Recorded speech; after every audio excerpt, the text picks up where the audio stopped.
You're watching Off New X. Let's talk about Guangyuan. It finally finished airing in Japan. This is the drama that initially aired back in 2023, February, on Youku. It only dropped out 8 episodes and then stopped airing, and then got taken down a couple of months after that, until this year 2025, March, it started to air in Japan. And it's been aired very slowly, 2 episodes per week, so it has recently just finished. We finally see the whole thing, 30 episodes. And this is my review on the adaptation drama on priest novel 默读光渊. If you've been with my channel since 2018, you know that I was a huge fan of Guardian 镇魂, the book, and also the drama. That was Priest's first super explosive BL adaptation that happened in Chinese dramaland. After that, Chinese BL adaptation dramaland saw another success 1 year after in 2019 of The Untamed, written by obviously a different author. 2020 was relatively quiet in the land of BL drama. And then moving on to 2021, we got Word of Honor.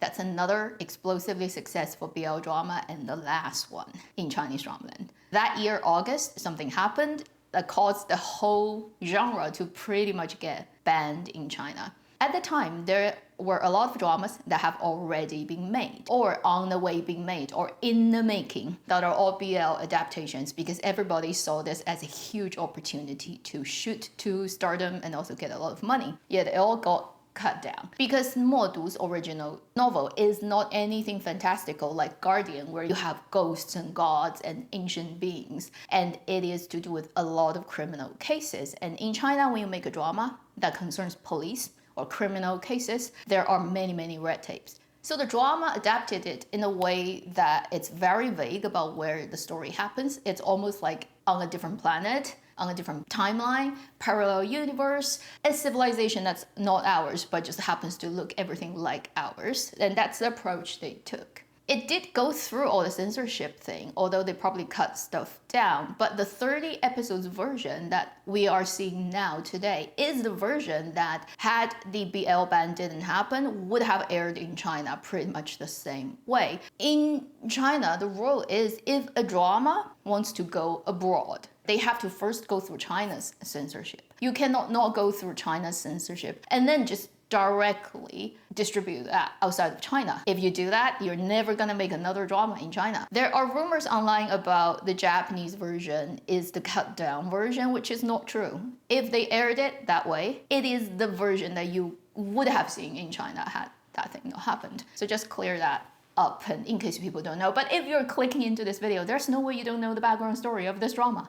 So let's go and talk about this drama. The drama is led by, obviously, Zhang Xincheng and Fu Xinbo. Everybody knows that. One of the most important, I'd say, show creator is the lady who actually did Untamed. If I put it on my scale, I probably would only give it a 1 gold line. Back in 2023, when it released the first 8 episodes, I did watch it. At the time, my reaction was pretty much lukewarm. Didn't really feel the characters really connect to me at all. Didn't really get the chemistry between the 2 leads. It is not because, essentially, I think that it is a BL, therefore I like it. It's always either the story is really interesting and well told, or the acting or the characters, the actors really are convincing. They create some good on-screen chemistry that I can really connect to. That's usually how I get into a drama and really find passionate about it. Unfortunately, that didn't happen with Guangyuan, this drama, back in 2023. After 2 years, I watched this thing finally in its full form and actually on a big screen, which I usually don't do for dramas. So I gave it special treatment. And it does look really good on a big screen, like much better than I expected. But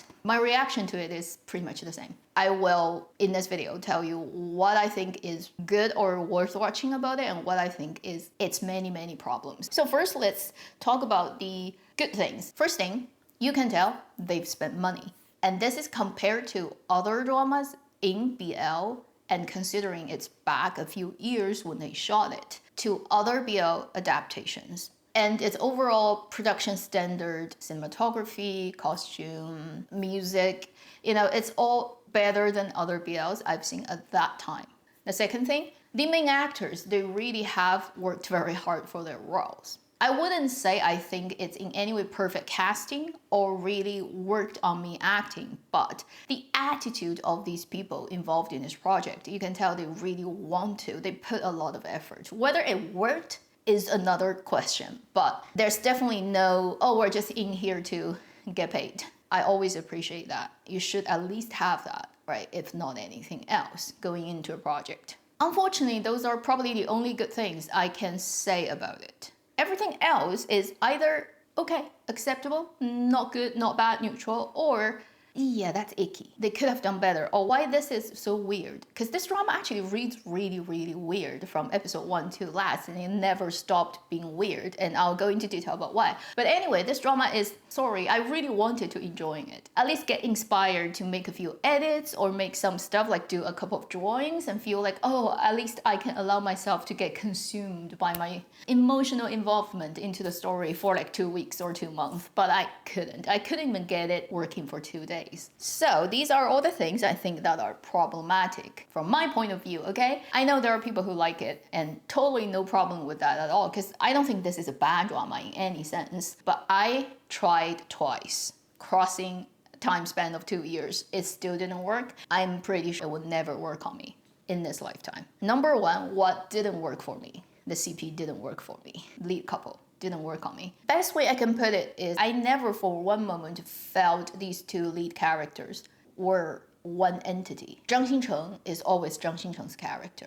Skinny, pale, always slow, and vampire prince who lives in his castle. That very, very dramatic character setup that is heavily lifted away from ground. Even though the actor tried very hard to convince you that he could be a really existing in the real world person, most of the time I cannot find anything that I can hook onto this character and believe he can actually be walking on the earth, although that earth is not our earth. It just always is detached from reality, and he exists as him. And then Fu Xinbo's role as the opposite, sometimes I think the actor tries too hard to make him look grounded, man of the world, normal person. Supposedly this is like the anchor who would hook onto that guy and keep him like in place instead of flying off. If you think about under the skin's really bad metaphor that the characters set to each other, in the sense that Fu Xinbo's character would be performing similar to Jing Shijia's character in Under the Skin. But that couple to some extent is still very believable. This one is, they're too different, and almost they're always in a different world. Like Zhang Xincheng belongs to that castle world, and Fu Xinbo belongs to the grounded human world. And even though they are together, they're never together. And there's never one moment in the story I felt these two people got together. Their energy become fully blended. I never felt that moment in the whole drama, 30 episodes, not even 1 second. I never got that. I think without that, I just couldn't get sold on their relationship, and the chemistry never worked on me. Second, very small point, but I think it actually bothers people actually in China who are watching this drama. If they don't get a Chinese subtitle version, which is done by Chinese subtitling team after Japan has aired those new episodes, a lot of people actually left comments under my Weibo saying that they quit the drama because they couldn't understand and they couldn't read the Japanese subtitle. The recording is not very clear and the line delivery isn't really that well done, so that a lot of times they don't understand what the characters are saying, which is very shocking to me.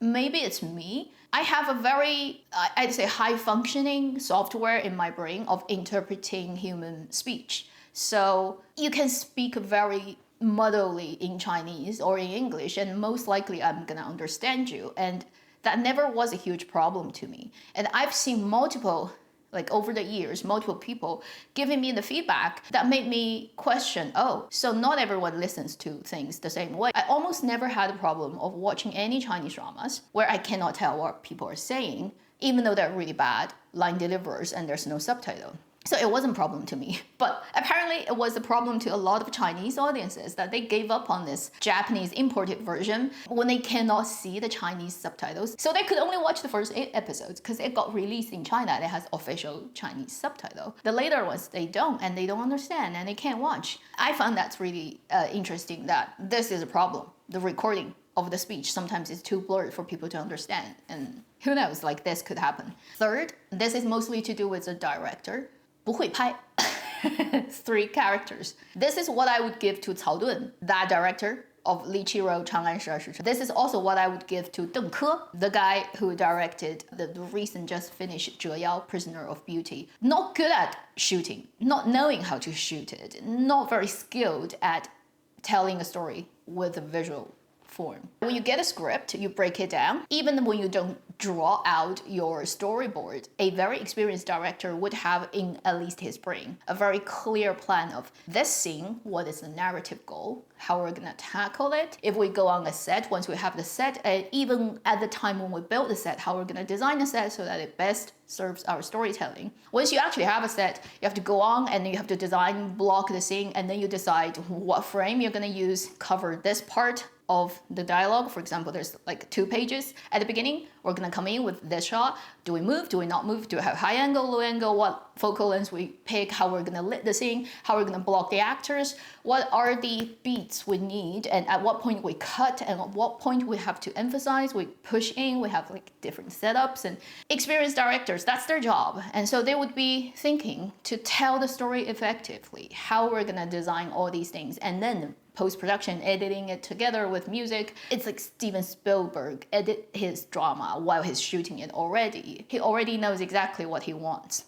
Different directors work differently, but they would have to have a very clear idea, at least about how they wanna make it happen. When I say a drama director doesn't know, 不会拍 is they don't know how to, with what they get on paper, how to lift that into the visual to make it most effective and emotionally impactful. In this drama, there are actually on paper scenes that could have been shot in ways that could be a lot more emotionally effective, beat-wise, falling on a much better pacing, and even in terms of directing the actors' action and reaction to each other. The best comparison example I can give is there's one director who directed Guardian, also is the same director who directed 一念关山, Journey to Love. That's the same guy, although he changes his name. If you compare Guardian, 一念关山, and then 光渊, and you just go in without thinking about all the technicality, you look at how the scenes are directed and shot and edited together, which drama is more effective and it easily elicit your emotional reaction. I think it's pretty easy to tell. Guardian did a really good job. The director understands, with my limited resources, how to most effectively use what I have to tell this essential relationship. That's the most important thing. You get that, you get 90% of the drama working. And even though that drama is very poor in many ways, if you just look at how they pick all the shots and edit it together, what they decide to cover and how they put it together, it's like done by a director who really knows how to tell stories. Same thing happens with Journey to Love. And then you look at this one. It actually has probably more budget than most of the other BL dramas you can think of. And I couldn't help thinking, had 光渊 Justice in Dark being directed by the same director who directed Guardian and Journey to Love, like not adding even one more penny to their production budget, it would have been a better told story. It probably would have sold the leading couple's relationship a lot better than what we've seen now. For this drama, I don't feel the directors really is good at telling stories. Often I get dragged out long conversations that's visually extremely tiring and boring. There are a couple of scenes in this drama that just did that to me so badly. I was unbelievably looking at the time code. That's like, it's already 7 minutes and they're still talking with that one camera setup. Holy shit. That's just one thing that happens in the category that I would call not knowing how to shoot a drama. And there are many other things. But anyway. Director definitely has a lot to be blamed on. Now, another point I will say, earlier I've already mentioned about the leads. I feel they belong to two different worlds and they never came together. If I have to say, looking at the acting of the 2 male leads, because everyone else kind of is, although I like the actor who played Tao Ze and a couple of other supporting roles is pretty adorable, let's be honest. For Guang Yuan, who comes into this drama to watch that? Everybody comes into this drama to watch the 2 leads. Fu Xinbo's acting to me, it's like if you get scored 60, you get a pass, you get your degree and diploma, you can walk away. He gives you that. He doesn't do 61. And you cannot really say anything wrong with his acting of his role, but there's absolutely no X factor in it. there's nothing that he personally, as an actor, as a living, breathing, unique human being, can bring to the character that makes this character stand out and breathe and come off the page, or even be more. I mean, again, unfortunately, you have to use a priest's previous work that got adapted as comparison. Although everybody says Bai Yu and Zhu Yilong would be like are the perfect casting for Guardian, and I agree with that. But they are by no means 100% exactly like the paper version, if you really want to scrutinize. Yet almost nobody cares about that. Once they come alive, they bring who they are. Part is themselves, is Bai Yu and Zhu Yilong, and then part is their character, Zhao Yunlan and Shen Wei, and it combines that and it gives that magic. It's like on this timeline, on this planet, there's only one couple who can do it this way, and it worked marvelously to the point you can't imagine other people doing it. I feel like for Fu Xinbo as an actor who can add things to a character does not exist for his character of Luo Weizhao or the book Luo Wenzhou. I don't know if I'm being clear. It's like there's nothing more the actor gave the character that the character doesn't already have on the page. On the contrary, I feel Zhang Xincheng, in many ways, I feel he is too self-conscious of him playing this too not normal character. Because whether it's the book Fei Du or in the drama version where they changed the names for his character, for this highly unrealistic character, a really wise and experienced actor would actually try to make this character more grounded than you'd expect. Everything that's around this character is way too detached from reality. If you add more, if you try even harder, it's gonna get weird. It's gonna look like somebody is trying to show off. Somebody is so self-indulgent in their daydreaming that they're completely detached from the reality. You have to still think about this drama is a crime drama that's grounded in reality, and nobody has superpower in this story. Throughout the 30 episodes, I actually never for one moment believed his character could be a real person.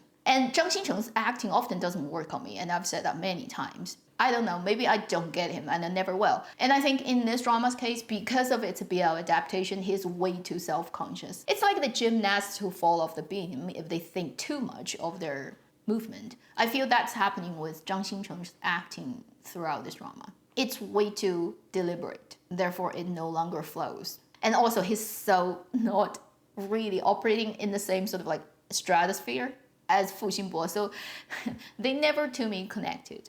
Acting-wise, that's my interpretation of Fu Xinbo and Zhang Xincheng as the lead. The final thing, which is a huge thing that exists from moment one to moment last of this drama, is the world build is extremely incoherent. Police in China is very different from police in other countries. And this is gradually also like I got to know as I watch more stuff from other countries and watch how reality works. Like in Canada, it's different from in the States. It's different from, say, in Japan. But Chinese police have their unique vibe and their relationship with, let's say, civilians. It's very, very different from pretty much every other country in the world. Which begs the question that when you completely live the story out of China's reality, you put it in a fantastical imagined world where people speak Chinese and English. Although they still just speak Chinese, they read both languages. There's kind of a Japanese culture injected into this world building. People use terms that doesn't get used in contemporary China when police work are being done. For example, when officers are getting referred to in China, it doesn't use those words. But then in the drama, because they're trying to take it out of the current China, so they use words that actually sounds like 民国. It's like the Republic of China, which is really odd. The lead character, Luo Weizhao, played by Fu Xinbo in the drama, he's written as this 老干部, very grounded policeman that does vibe quite Chinese with his language and words and how he deals with relationship, 关系 and people, you know, yet everything else around him is not Chinese. This drama has way too many stuff that mixes together. Frankenstein world of Southeast Asia, Japan, mainland China, a little bit Singapore. Like you can feel all the vibe coming from all different places in uniform, in words people speak, in the style, sometimes even how they get dubbed, in the interior design of the police station. Here's English, there's Chinese. it's all very, very fighting against each other. It doesn't come together as one thing. It doesn't help that they said that there's a previous civilization that ended. Now they live on this island, whatever city, which is a new civilization that has genetically mutated people. I feel like to some extent it's even more ridiculous than Guardian's setting of the aliens who live underground. I don't know whether it's gonna work the same way if you come from a different country. If all Asian stuff looks foreign to you, then it would not happen because you wouldn't find what is weird about it. But say if you grow up in China or in, let's say, in Japan, maybe that's gonna start to look weird to you because you will find there are too many things that looks like 2020s. Our world, everything looks like that, but then it's not, and it's not making sense. And the worst thing is, on top of all those like things that don't fit together, I got a couple of sequences in the drama that literally just kicked me off the wagon so badly that I couldn't get back on it. I got so taken out of the story. Literally for like a couple of moments, I laughed so unkindly. For example, episode 23, when Fu Xinbo's character tried to play the hero and tried to dismantle the bomb. You know what I'm talking about, right? There's like 10 minutes left, actually 8 minutes and 40 seconds, something like that. And he would spend a whole freaking minute talking to that guy about go and leave and keep the witness, whatever, safe. I'm gonna go take care of the bomb. I mean, like, time is ticking. Stop wasting time. Every second counts. If you want to do it, go and find the bomb and do it. Like, you spent a whole freaking minute talking to a guy, convincing him not to go with you. That does not make logical sense. And they even give you slow motion shot of the male lead does this. Heroic music blossoming in the background. Slow motion. It's like he's gonna go and sacrifice himself and he's wasting precious time. At that moment when you try to do this, it's not gonna make people feeling moved. They're all gonna shout outside of the drama, looking at their screen and like, moron, go, stop showing off. You're about to get blown up. After that, Zhang Xincheng's character drives in and they had a very brief conversation and then the clock starts to tick again, so they have to get out. When he shows up and they had this look at each other and he's playing cool and cute with Zhang Xincheng, I'm like, seriously? Seriously? I cannot watch this. This is so stupid. I know it's just one scene, but that scene really, really heavily destroyed this drama. Everything that happened later, I couldn't take it seriously even more. And there are a few other moments like that, not as bad as this one, but in the drama, like similar to that, I'm like really not getting it. I'm like, no, it does not make logical sense for any human beings to do that. That is stupid. Stop. You're destroying the drama for me. Yeah, so the last point being, there are too many weird elements in the drama that does not coherently form a world that can make me believe it's real, no matter how hard they try. I did watch all 30 episodes. It didn't sell to me at the end. It's really looking so weird. I cannot tell you how weird it appears to a mainland grown Chinese person. So at the end of this video, what I want to say is, I trust myself because I've been doing this for too long. My tentacles in my brain of drama analyzing have grown way beyond the system 1, 2 thing. You know, like if system 1 is the thing that you don't have to think about, system 2 is like you have to think about it. Like mine is like system 0. It's like gone beyond, like I don't even know why I can get that signal, but I just look at a drama for 5 minutes and I kind of get all the pictures about what kind of production it is. It's just me. With all my experience, if I trust on it, I would say had the BL ban not happened back in 2021, had all the other dramas that got made at that point, such as the immortality drama, like the Fan Chengcheng Wang Anyu drama, like Sha Po Lang, had all of them aired according to plan, this one would not stand out among the crowd. Most likely also, even if it did go through the airing normally in 2023, it would not have exploded nearly as big as Word of Honor or Untamed or Guardian. These two actors, among all the BL adaptation actors, probably would also not stand out. Imagine if you have the ambush of all the other actors, including Zhang Linghe, including Chen Feiyu, Luo Yunxi, Wang Anyu, Fan Chengcheng, Tan Jianzi, Chen Zheyue, Zhang Yao, Mao Zijun. How many more? Like there are a couple more, I think, right? I can't remember all of them that didn't air, but they're like a BL drama held off. Like this one comes out, all the other ones will come out. Like among that pool of competitors, they're not gonna stand out. So if you feel it's a pity it didn't happen, had it happened, oh, it'd be so much better for the actors. Not necessarily. In that sense, what happened to it is already the best that can, because it did get aired. People at least watched it, but they watched it under this weird circumstances that these two actors are not gonna get embroiled in all the shipping, not shipping, single fan, fandom trial, all the possible shit that's gonna show up if a BL couple got too hot in China, which we've seen multiple versions that have happened in the past, and they all resulted in catastrophic results that's still affecting the people involved till today. So all in all, I actually think this drama is super lucky. Might be actually the best result it could ever get. At the end of this review, this is the weirdest, most unique Chinese dramas I've seen in the last how many years since I started the channel, because of what has happened to it outside of its control. We are definitely a long way from the old golden BL days of 2018. Although it's only been 7 years from that time on, I feel the whole world is on a different plane now. We're definitely on a timeline where things happen way too fast. In our one person's lifetime, we live 10 persons' lifetime worth of changes and stuff compared to our ancestors. You can think of it in a positive way that the fact that you're alive and watching my video and breathing right now means you're living this lifetime, which is like 10 times or 20 times more intense than any other previous humans who have recorded history that we can see today. So that means by the time you go back, however you consider you go back, you're gonna get like extra scores a lot. Maybe level you up a lot more than usual. Buy one, get 10 free deal. That may cheer you up a little bit. Thank you for watching Avenue X. I'll see you in my next video. Meanwhile, live long and happy drama watching.